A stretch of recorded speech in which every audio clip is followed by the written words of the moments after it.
Hello everyone, this is the BMW i7 xDrive 60, 102 kilowatt hours. Battery can be used, 544 horsepower, all-wheel drive. WLTP range is 625 kilometers or so. And today I'm going to do a range test on the highway with 130 kilometers an hour. 2 days ago I did the same test with 110 kilometers an hour. And I'm going to charge to 100%. I charged to 100% at home. I arrived with 94 or something. Charge here at Ionity. We'll go in one direction, drive a bit around highway so I can keep the 130 kilometers an hour. It's Sunday today, so no trucks. That should be fine. And then we're going to arrive at the Ionity charger on the other side of the highway here. And while driving, I'll tell you a bit about the car.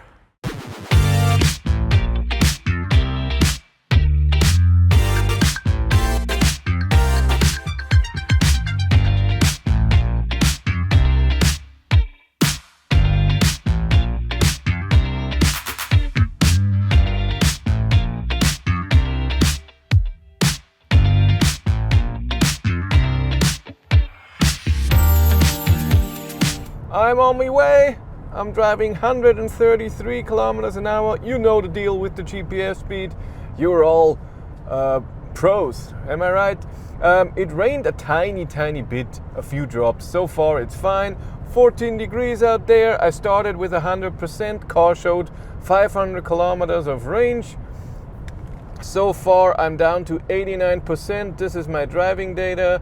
257 watt-hours per kilometer, and we drove 43 kilometers. My climate is on 21 degrees, not on auto, and no AC at 133. I hope you can hear that. It's amazing. It's really amazing. I enjoy it so much. I'm driving 130, it's so quiet, and I know this road on asphalt like this, it's fine, but a lot of times we have this concrete thing so that every meter or every 1.5 meters is a concrete block, and this is not horribly loud normally, but normally here and when you feel it, and here it's just nothing. It's just not there. It doesn't exist. You don't care that they use concrete. Who cares? Let's just drive. It's fine. Oh. Yeah, so many automatic functions in here that I love. I mean, I love the AR thing where it shows you the left lane, the middle lane, your lane assist and everything, and it will show the car in front. When we get to this, it will show when navigation says you have to go off. It's just amazing. I love that when I'm driving in cruise control, and then there's a corner that's a bit stronger, it automatically slows down because it notices, hey, this corner is a bit strong. And when you have to get off the highway, it gives you a little shake on the steering wheel that you know, hey, you have to get off here, and then it slows down automatically. Oh, there's just so much thing. And you saw in the last video in the traffic jam, it automatically creates the emergency corridor for ambulance and police. Oh, and now it already shows the car in front of me that it detected that. Oh, and then we do automatic lane change. So I set the blinker, just hold the steering wheel, it detects that there's nothing on the left, goes to the left, accelerates, and we're driving the 133. Maybe you can see that better in the normal view. If you can see the steering wheel icon when we are past this car at some point, we're driving just a tiny bit faster. When I set the blinker, it will show something to the right, and I blinked, it says not now, and now it does it. Drives over here.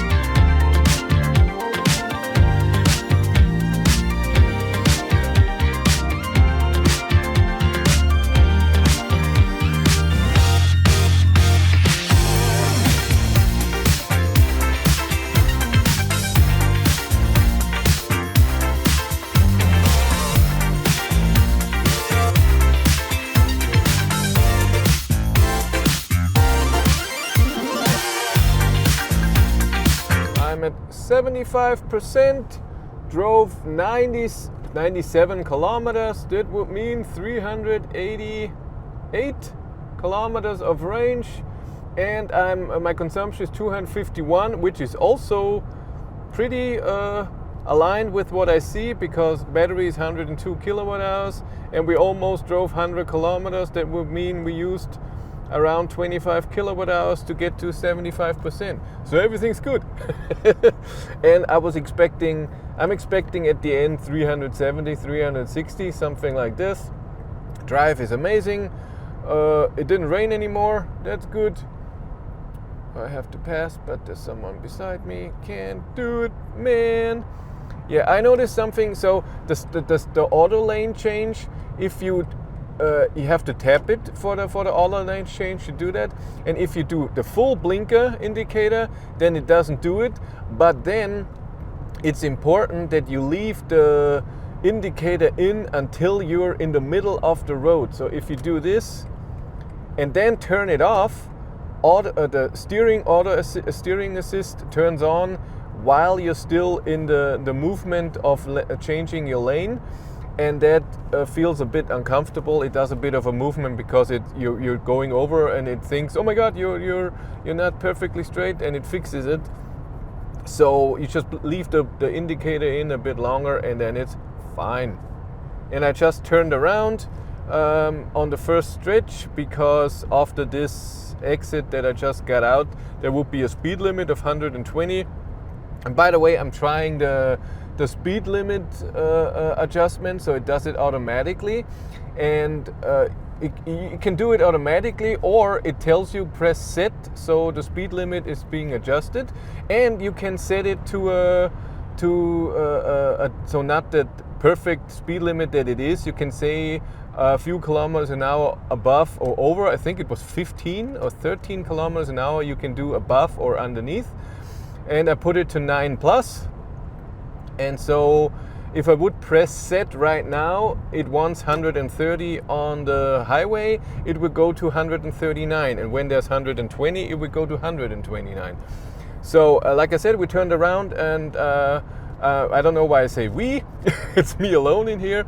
I'm driving back to where I came from, but in Deckendorf, change highways to Munich, and then we go to the last exit if we need that, if we have to go that far before there's the construction zone, and then we go all the way back, and then we'll see how many kilometers that was.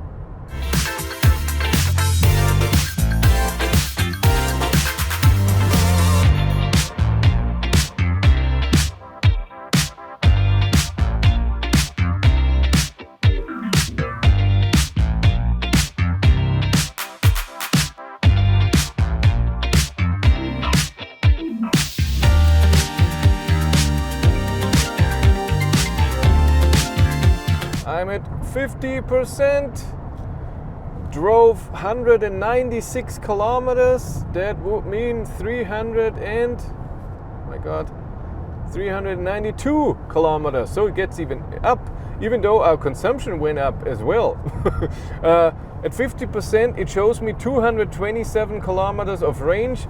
And like I said, I drove under 200, so I don't think that the gasometer is that accurate. To adjusting to the speed I'm doing in the consumption, and this consumption is like this, so around 250 for the last hour. So in the beginning I went up the hill and then a bit down, so this was weird, but since then it's pretty stable by 0.2, so 2 watt hours per kilometer. So I don't think that should make such a big difference, so the gasometer should know how much range I have left. But it's also possible that the car gives free the buffer underneath for driving, even under 0%. I don't know. It's warm right now, 18 degrees. It was 16, but the sun is coming out a bit. I turned my climate down to 20 degrees. It's a bit busier here on this road, a lot of cars, I have to pass a lot, a tiny bit of acceleration, not too much. My average speed is 127 kilometers per hour, a bit over even, but I have to turn around at some point here, and then I have to go slow into the gas station at the end to the charger, so my average speed can be a bit lower. We'll see. It will all be in the data as usual.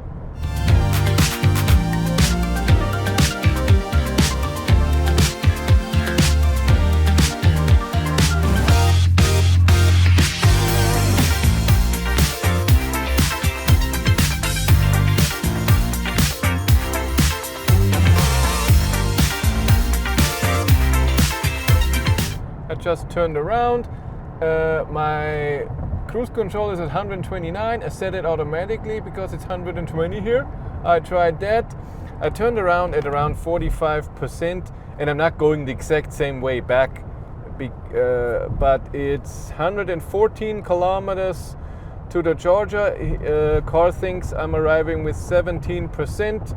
I have 180 kilometers of range. Last time I did it, this number went up, but I was driving 110, and maybe it calculates this with 130. I don't know if this is an actual number, so with your consumption that you're using right now, or an estimation on what you should drive on the highway. I don't know.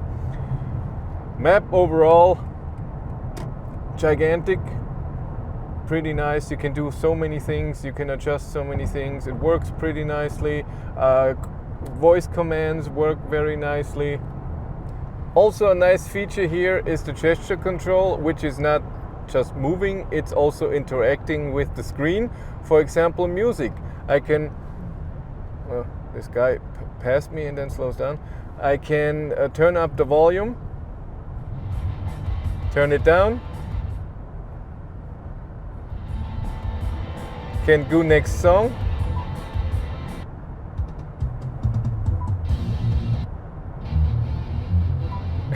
Awesome.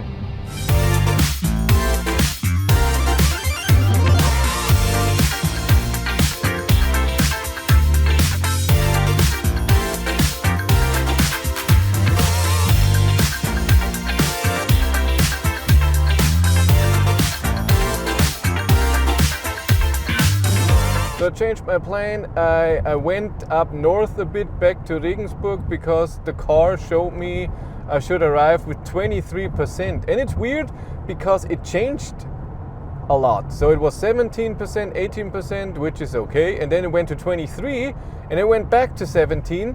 And I looked if maybe it added a charger or something, but no.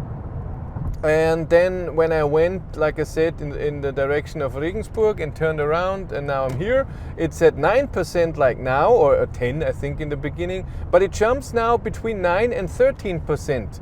So I don't know why it does that and what's the factor for this, but it does it.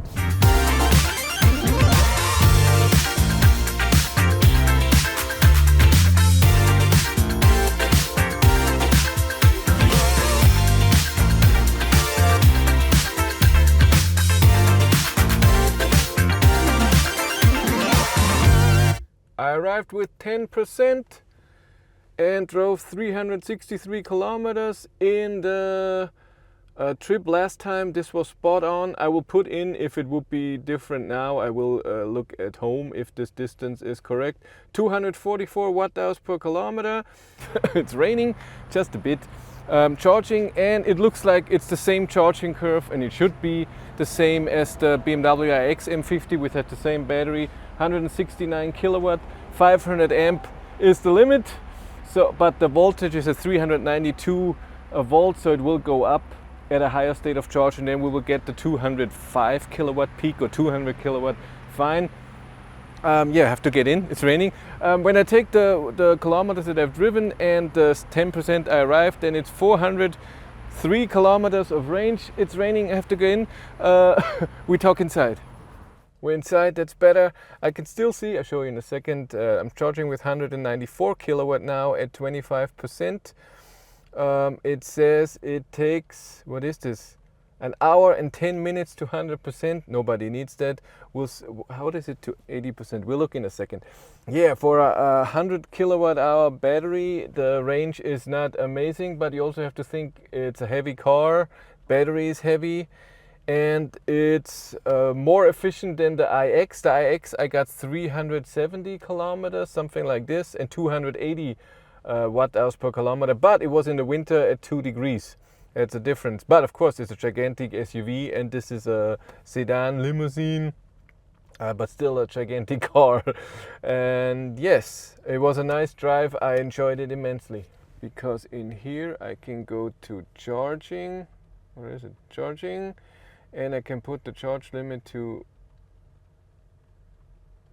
80%, and then it tells me it should be done at 12:44. That is in 45 minutes. 45 minutes from 31 to 80% in a 100 kilowatt hour battery.